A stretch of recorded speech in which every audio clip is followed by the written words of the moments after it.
It is a chronic pain disorder with often debilitating symptoms such as muscle, tendon, and joint pain. Yeah, millions of people suffer from fibromyalgia, and today you can help sufferers find a cure. It's called Walk to Cure, and it's being held today at Wolfe Park. Michelle Lee is with the walk and suffers from fibromyalgia as well. Now, good morning, Michelle. Tell us how fibromyalgia actually affects you. Good morning.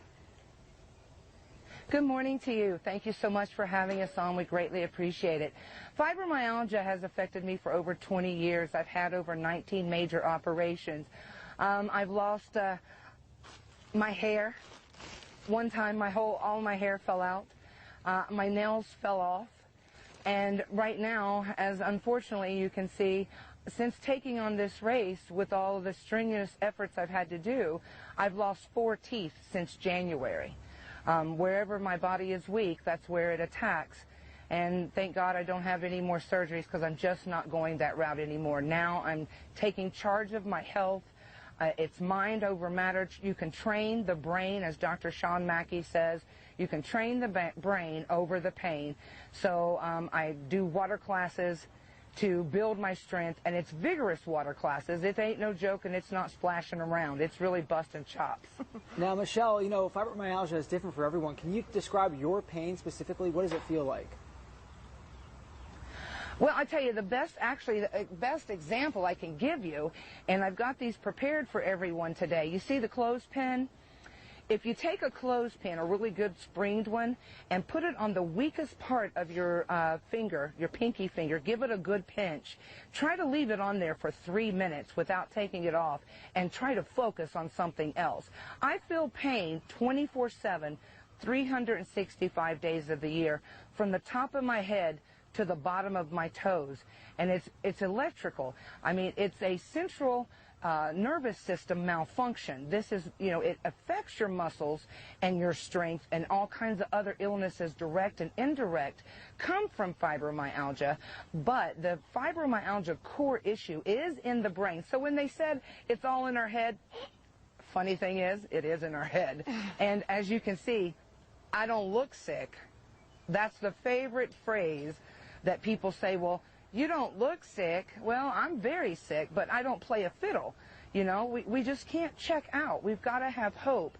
And since there's no cure for fibromyalgia as of yet, we've got to do all that we can do within ourselves and take it to the community and share what you've learned to help somebody else. Because like you said, everybody is different, but there are central 18 trigger points where if you're diagnosed with fibromyalgia, you must have 11 of them.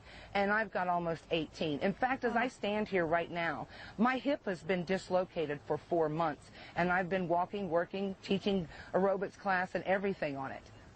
Now, Michelle, you've got some people there behind you, and they're holding up some signs. I think one says cure. What does the other one say? And talk about, you know, the event here today. Well, here it is. These are my volunteers from Central Ohio, Hands on Central Ohio. And what they're holding up is little signs that says Walk to Cure FMS, because that's what it's all about. We need volunteers. As you can see, they've all got purple bands. There's still time to come out to the race and volunteer, and you get a purple band if you'll come and help us to spread the word. Today, we're going to have a lot of different things going on. We've got the Cleveland Cavaliers. We're trying to raise funds, of course, because that's what supports the race. So we've got a Cleveland Cavaliers certified team ball that was sent to us to use as a fundraiser for raffle tickets.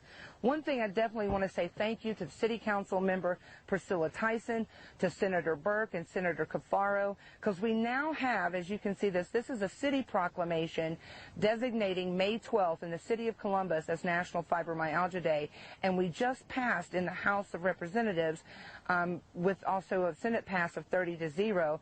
House also passed a full, so now we're also going to have it in Ohio as May 12th, the National Fibromyalgia Awareness Day. We've got different things and prizes from different sponsors like Victory Fitness Center. They've really been a help to the recovery of my health. If it were not for these classes, I don't believe I would have the vibrance in my life like I do. I got my life back getting healthy, and that's what I'm out here trying to promote. There is hope, and the hope is you got to do it yourself. You got to reach above the pain. And if you could see that commercial like Lyrica that has all those spider veins it looks like on it, that's actually our nervous system with fibromyalgia. And when it lights up, you can physically see, probably right now I'm a little nervous, but you can physically see the redness all over me. That's my nerves actually hitting and firing against my skin, and it does produce heat. Michelle Lee, it's good talking to you. Good luck today at the race. Yeah, the walk is at noon today at Wolfe Park, and as Michelle said, you can still come out. They still need some volunteers, and, you know, it's going to be a great day for a walk in the park. Still ahead on Good Day Columbus, Johnny Football. Look at the first-round draft pick settling into his new home. And here's a look at what's coming up later on Good Day Columbus at 9 o'clock. The Nurture Salon will be here with some summer grooming tips for men. Plus, Home Depot has easy ways to transform your deck just in time for Memorial Day. And we are in the kitchen with the seasoned farmhouse. That's all coming up on Good Day Columbus.